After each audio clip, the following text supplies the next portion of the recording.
சுவாமி விவேகானந்தரின் பொன்மொழிகள். நீ உற்சாகத்துடன் இருக்கத் தொடங்குவதுதான் சமய வாழ்க்கை வாழ ஆரம்பிப்பதற்கான முதல் அறிகுறியாகும். ஒருவன் வாடிய முகத்தோடு இருப்பது குன்ம வியாதியின் விளைவாக இருக்கலாமே அன்றி அது மத வாழ்க்கை ஆகாது. துன்பம் பாவத்தினால் ஏற்படுகிறது. அதை தவிர பாவம் விளைவதற்கு வேறு எந்த காரணமும் இல்லை. உன் முகத்தில் இருள் சூழ்ந்திருந்தால் அன்றைய தினம் நீ வெளியே போகாமல் உன் அறையின் கதவை மூடிக்கொண்டு உள்ளேயே இரு. நீ சிறந்த மகான் ஒருவரை போன்ற மனநிலையை கொள். அவராகவே நீ ஆகிவிடுவாய். புத்தரை போன்ற மனநிலையை கொள். புத்தர் பெருமானாகவே நீ ஆகிவிடுவாய்.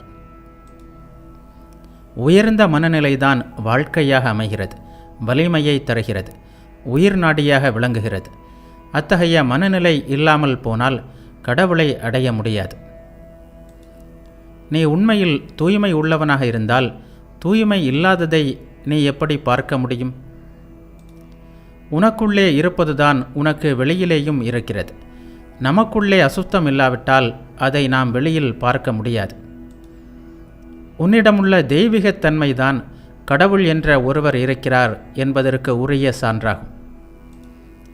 நீ ஒரு தீர்க்கதரிசியாக இல்லாவிட்டால் கடவுளை பற்றிய எந்த உண்மையும் ஒருபோதும் இருந்திருக்க முடியாது.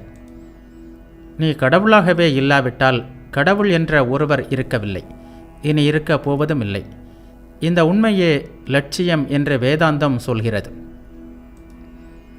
ஆன்மாவினால் சாதிக்க இயலாத காரியம் என்று எதுவும் இருப்பதாக ஒருபோதும் நினைக்காதே.